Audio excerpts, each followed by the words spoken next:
ഇനി അങ്ങോട്ട് കാര്യങ്ങൾ അടിപൊളിയാക്കാൻ നോക്കും. പിന്നെ ഇതുകൊണ്ട് ഇവിടെ നിർത്തൂന്നൊന്നും നീ വിചാരിക്കണ്ട. ഹലോ ആരാണ്?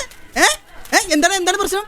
ഏട്ടാ നേരത്തെ ഇവൻ പറഞ്ഞ പോലെ തന്നെ തെറ്റ് ശരിയും തമ്മിലുള്ള യുദ്ധമല്ല ഇത്. അയാൾ എന്താ പറയുന്നേ? എനിക്കറിയാം എന്തോ കാര്യമായിട്ട് പറയുന്നത്. ഇത് യുദ്ധം ഏതാണെന്നറിയാ? എന്തേനു ഒരു നല്ല ഡയലോഗ് പറയാൻ വന്നതാ, മറന്നുപോയി.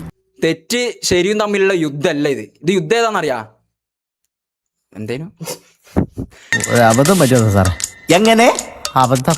ഈ റാംബോ എന്ന് പറഞ്ഞ സത്യം പറഞ്ഞ പേടിത്തൂടിയടാ. ഇവനിപ്പോ ഇനി മാസം കാണിക്കേണ്ടിട്ട് ലൈവ് ഇട്ടിട്ട് എന്റെ വീടിന് മുമ്പിൽ വന്നിട്ട്, കാരണം ഞാൻ എന്നെ അടിക്കാലോ, ഞാൻ MMA-ക്കും ഗുസ്തിക്കെല്ലാം പോകുന്നുണ്ടാ. 2 ദിവസത്തിനകം ഞാൻ കൂടുതൽ ശക്തി ആർജിച്ച് ഇവിടെ തിരിച്ചെത്തുമെന്ന് ഊന്നി പറയുകയാണ്. എന്നിട്ട് ഇടിക്കൂട്ട് നമുക്ക് അടി ഉണ്ടാക്കാം. ഏട്ടാ നിനക്കുള്ളെല്ലാം ഞാൻ തരാം.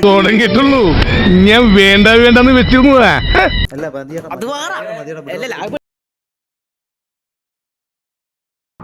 എവിടെയോ എന്തോ ഒരു തകരാറ് പോലെ. ഒരപ്പിരിയാണേ കണ്ടപ്പോഴേ തോന്നി. ആനാട്ടാണെങ്കിൽ സാധാരണ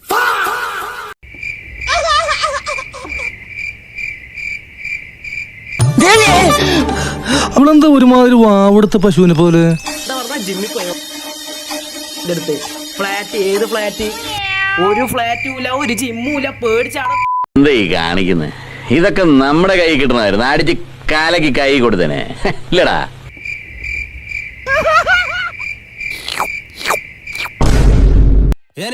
ഞാൻ പോകുന്നു. Bye bye.